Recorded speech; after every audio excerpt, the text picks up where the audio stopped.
Hi there. Hi there.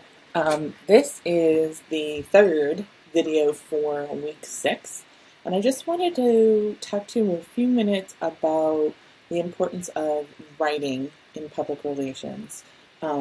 This is something that is foundational to our class, but as a student, something you've done a lot of, and you'll probably do a lot more of. And Smith talks a little bit in chapter 4 about the importance of writing and liking writing as being a part of being a successful public relations practitioner.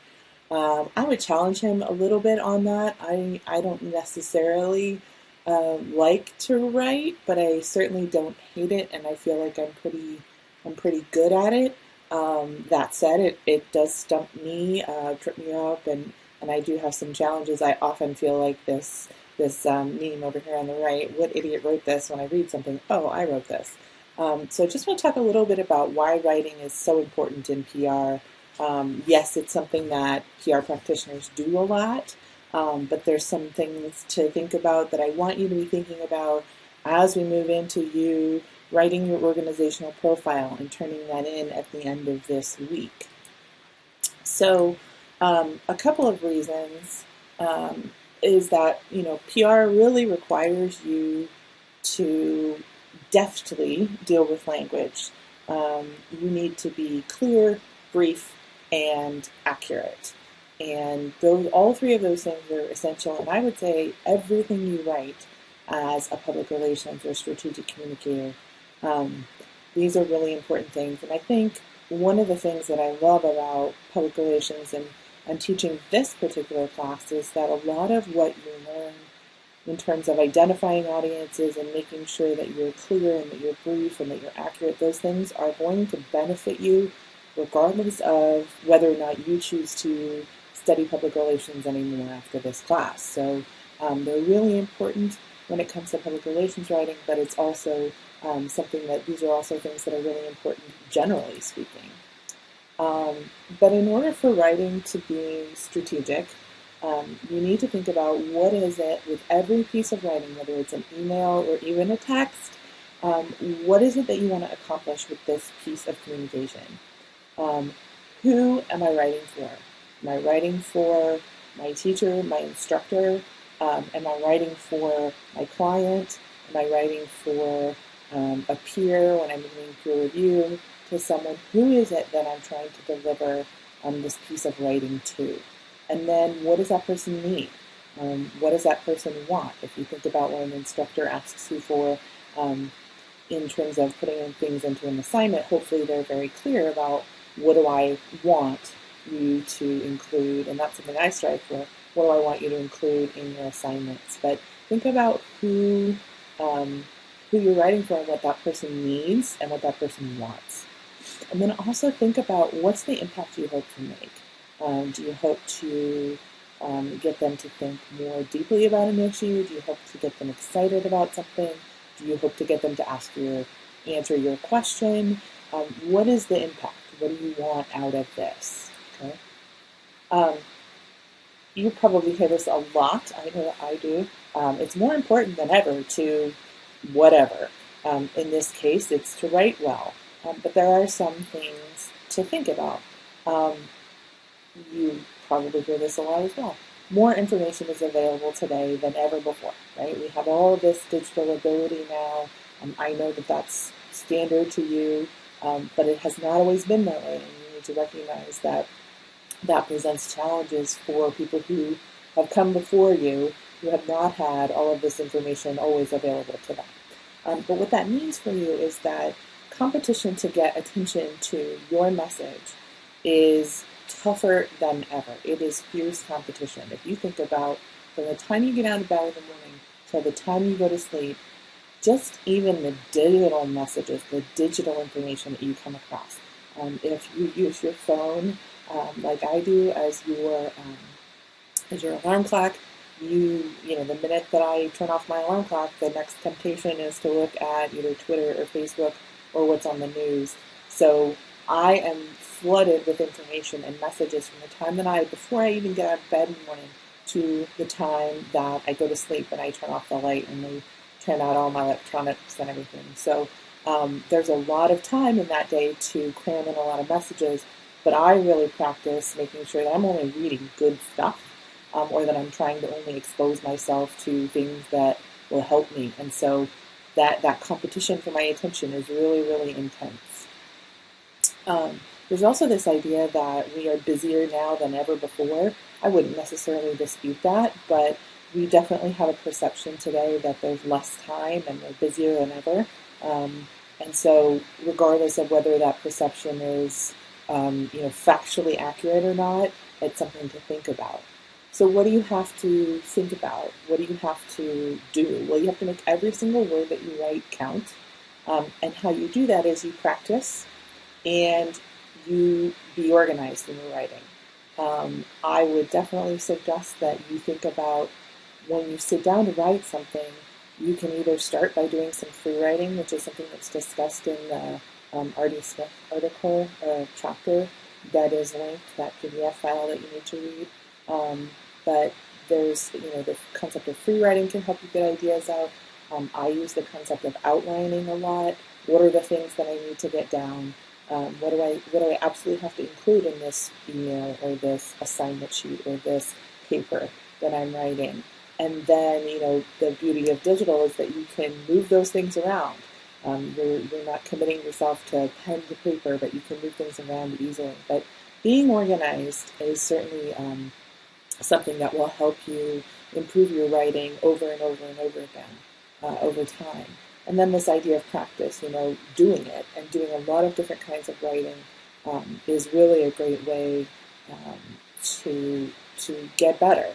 I would also add that reading a variety of different things, whether it's articles or newspapers, online, or magazines, hard copy magazines, or digital magazines, whatever. Read as much as you can and get an idea of, what is good writing and what do you like, and getting ideas from other sources, things to think about. But if you struggle at all, and I will tell you that I struggle as well, and I consider myself a professional writer. That's one of the major aspects of my job. Is to find at least one good resource, and there are tons. So I wanted to recommend a few to you, and I think you can see here, the Grammarly. This is actually a great thing. This is a Chrome extension that's free, and then there's also a more in-depth service that you can pay for. But it will monitor your online writing and your grammar. So that's a great thing. I use the Chrome extension. Grammar Girl is a wonderful website that has all kinds of tips and tricks and rules and easy access to the answer to a lot of grammatical and writing, just general writing questions. So I use that as well.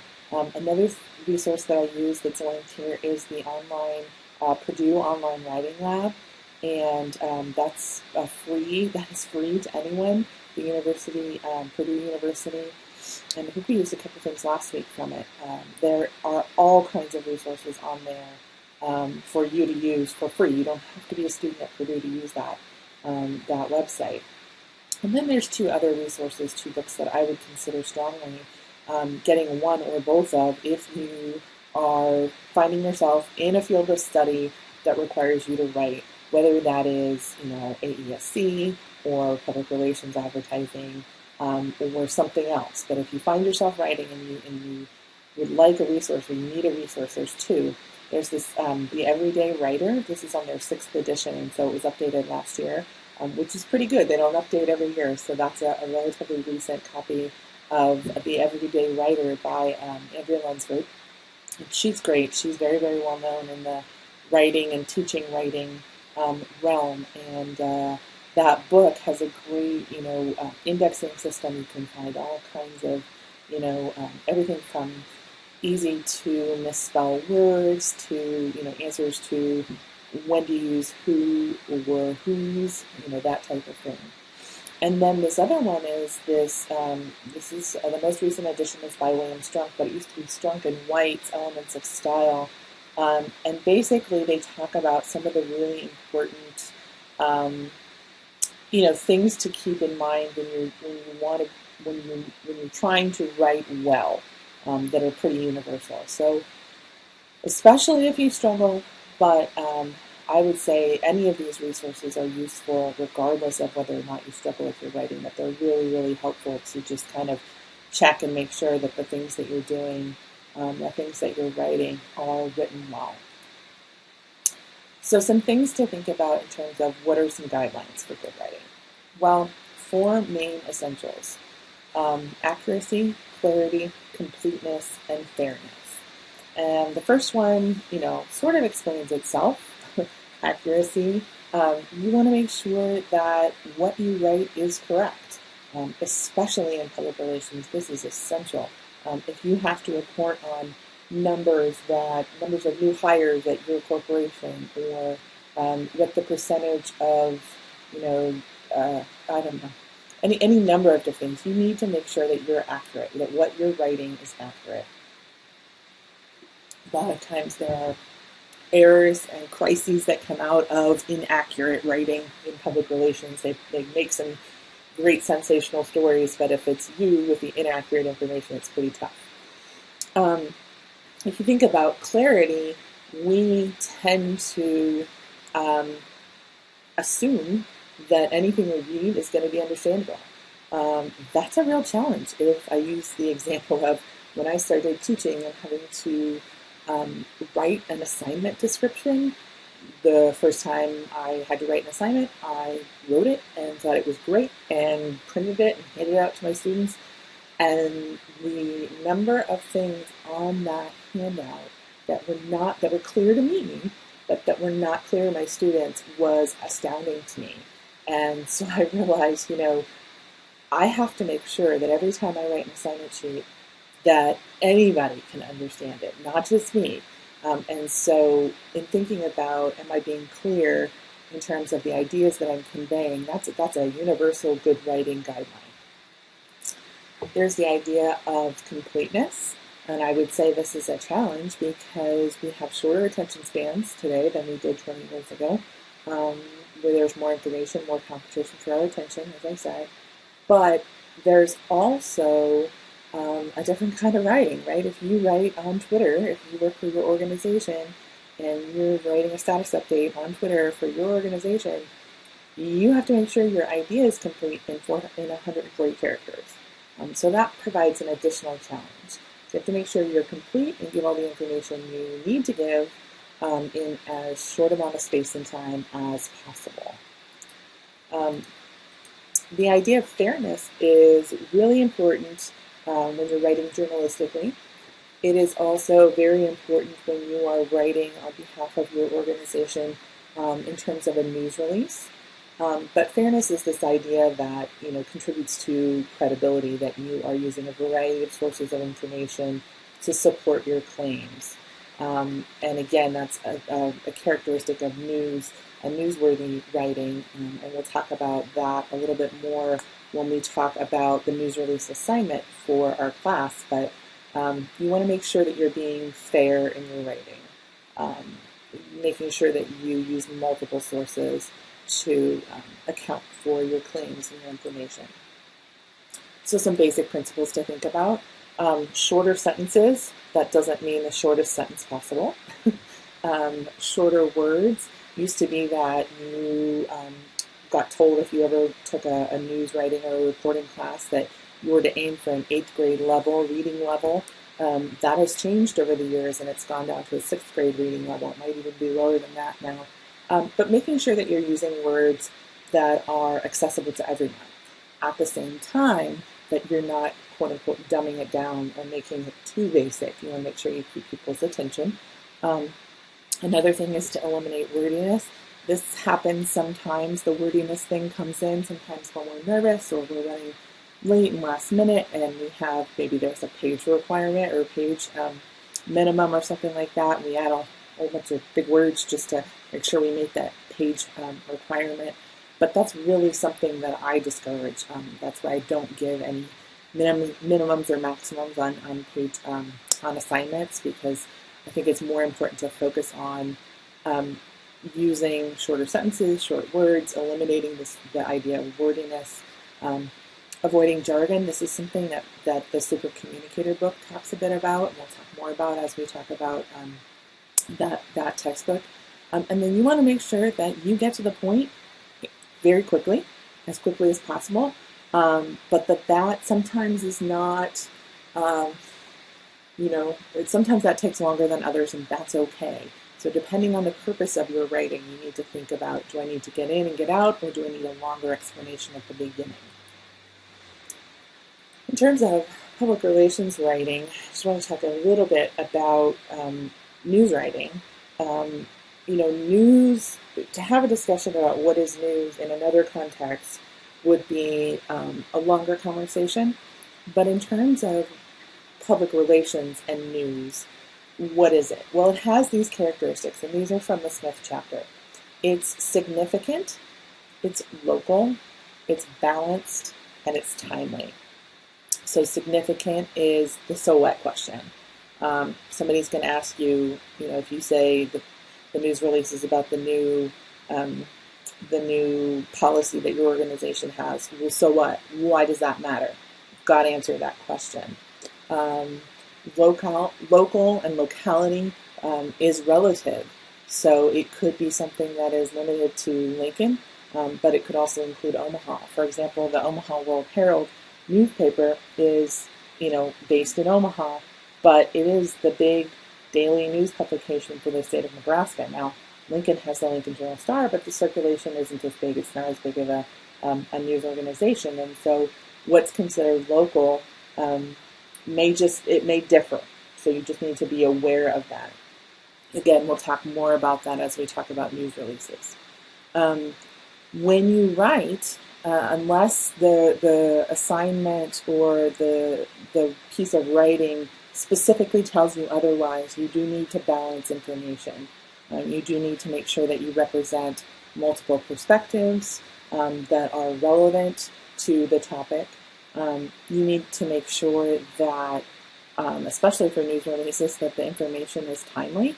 There's, nothing so boring as a news release that's sent to a news organization for publication or for use about an event that's already passed, that's a week late or something like that.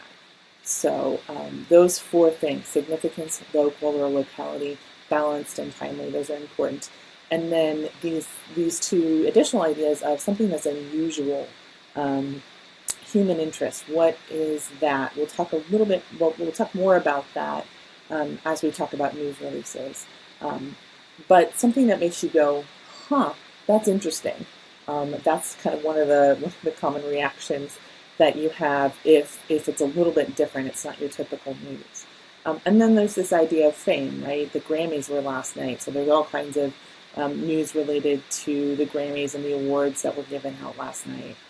So I want you to be thinking as you start reading this and think about writing, because you are going to be writing a news release for your organization a little bit later on, but what is news related to your organization? What's significant? What's local? What kind of information do you need to provide to be balanced? What would make it timely? What would make it unusual? Is there any fame, element involved? Okay. These last two, I would say even the unusual part is pretty difficult sometimes to define. So you need to think about that. But we will talk more about these as we talk about news releases, but it's in this chapter with Smith. So I wanted to be sure that I included that. Okay. So this is the end of this slide presentation. Go ahead and read the PDF that's linked about writing and what it means to you. And be sure to check the modules page and that you do everything that's listed there for this week. If you've got questions, please let me know. I'm always happy to hear from you. Have a great week.